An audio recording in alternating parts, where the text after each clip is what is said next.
have notes, which I often don't use, but it's good to have them here. I feel a little better about that when I have something that I can look at from time to time. Last night, I think some of this has been memorialized on Facebook, but last night, Donna and I went to Green Valley Park for the Concerts in the Park, the series.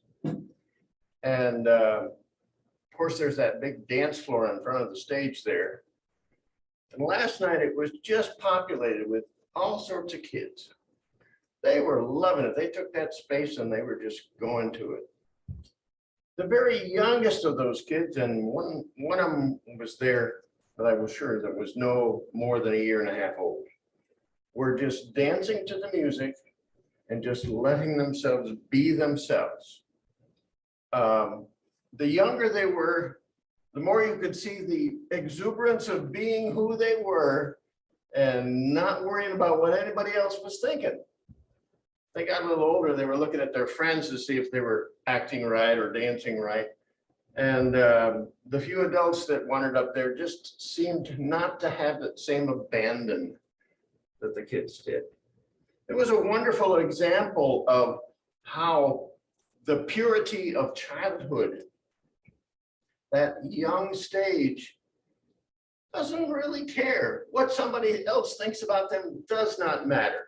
And so the beauty of their being really comes forth.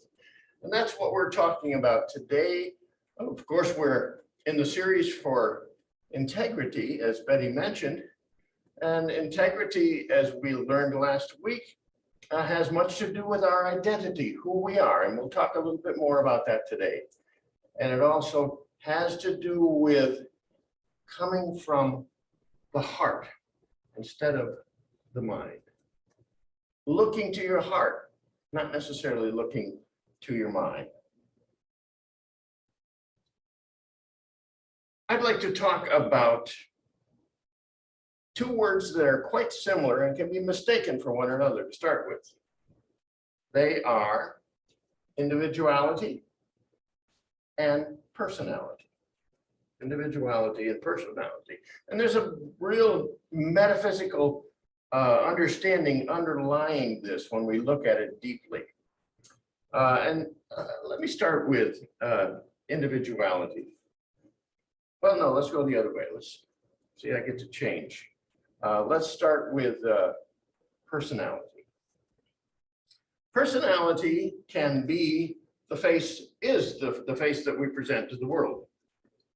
It can sometimes be a veil or a mask. It can be a face that says, how am I matching up with somebody else's expectations? It can be a face that says, wow, if I'm a little more like this or that, then I'll be right. Personality, as our co-founder in Unity says, is the total of characteristics that man has personalized as distinct of himself. Personality is what man seems to be when he thinks in his three-dimensional consciousness. And we talk often about higher consciousness and consciousness with greater dimensions about that. But this personality piece is something that is very, very human. It reminds me of ego sometimes. I'm not sure that's all of what it is, but it reminds me of ego because it takes that self that sort of pretend and puts that forward. Doesn't go for the real. It's a very external thing. It's something that depends on what's happening around, depends on the people that are listening or watching, depends on the world around, rather than the world within. That's personality. And then, of course, there's individuality, and that is quite different. I'd like to share something from Unity's first writer, Emily Cady, that has to do with individuality as opposed to personality. And Cady says this: One's individuality is that part of one that never changes. And I didn't mention, we're always changing our personality to suit whoever's there with us so that we'll be accepted, so that we'll be included. We're influenced by somebody else's strong personality. But again, back as Katie says, one's individuality is part of one that never changes its identity. It is the God self, and we sometimes talk about self with a big S. It is that which distinguishes one person from another. And then she goes back to personality. One's personality may become like that of others with whom one associates. Individuality never changes. So I really like that idea that there's a true self that is discerned within, not outside. Something we go in to find. Something we are innately, we are perfectly, we are truly. That's what individuality is. We are unique expressions of the divine, we often say. And that individuality is where we want to go. How do we go there?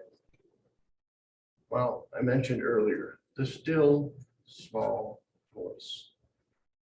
We know who we are when we're able to be in that quiet place where we can hear spirit.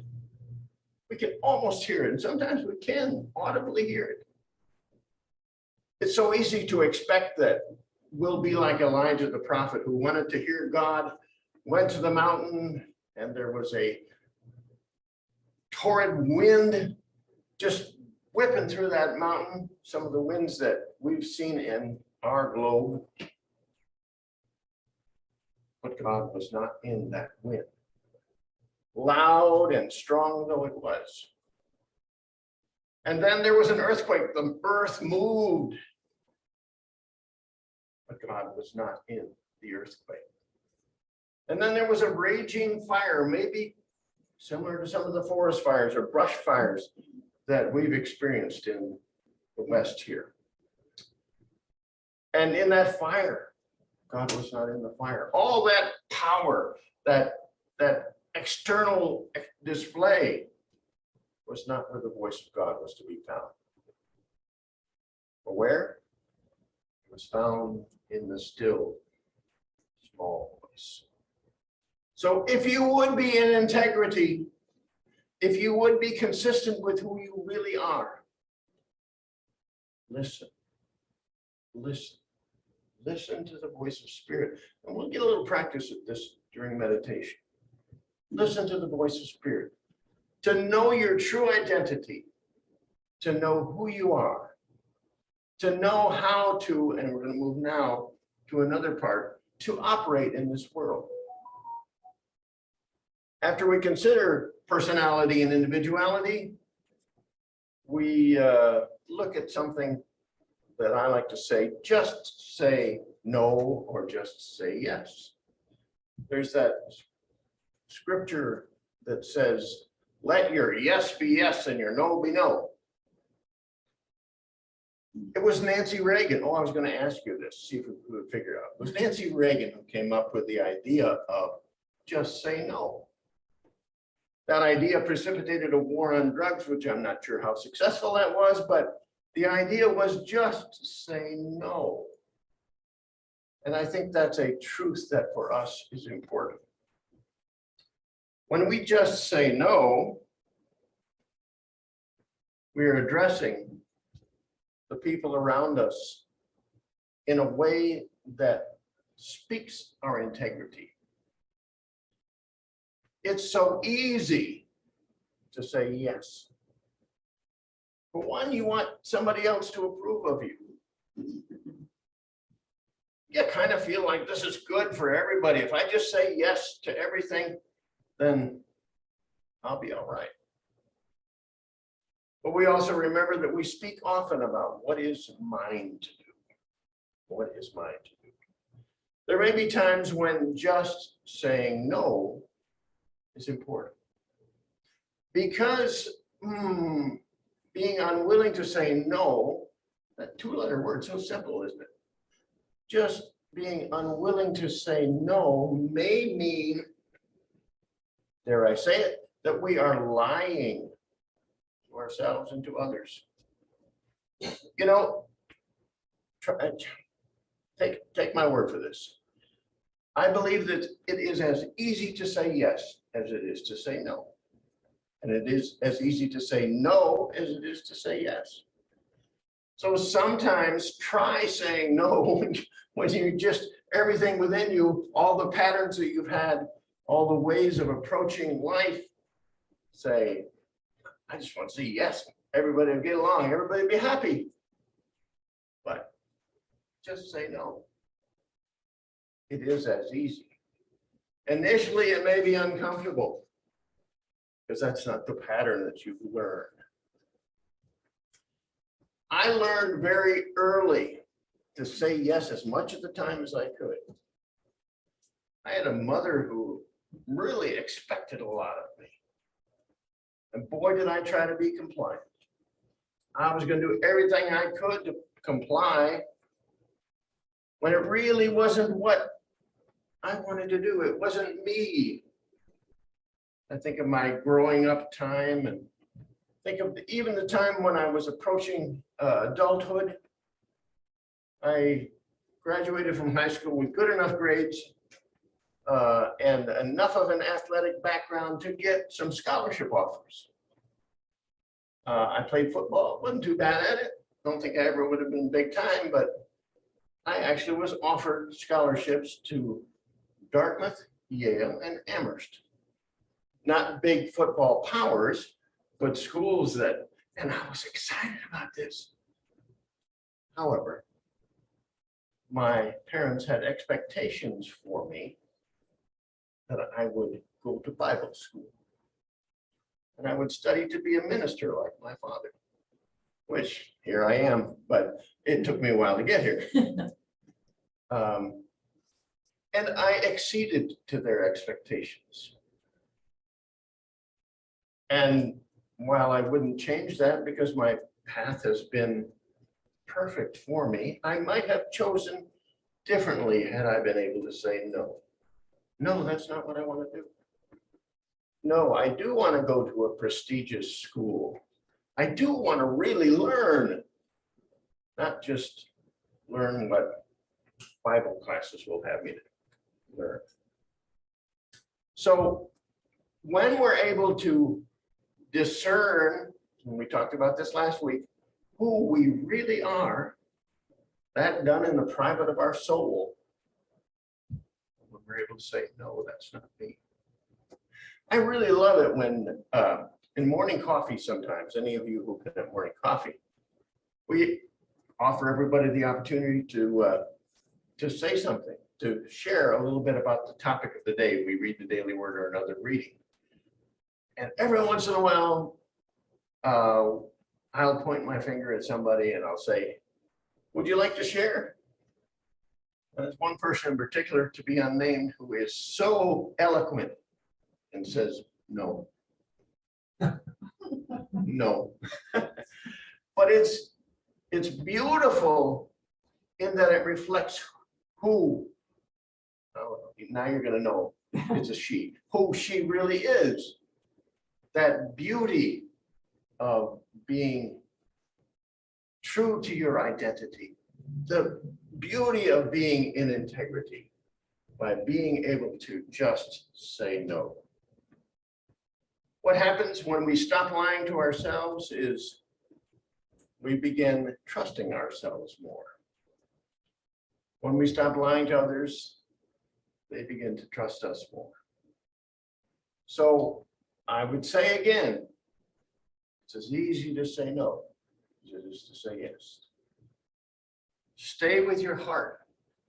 Know from deep within you when it's time to say no.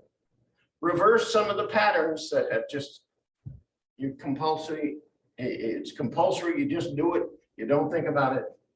And it doesn't really serve you very well. Learn to say no.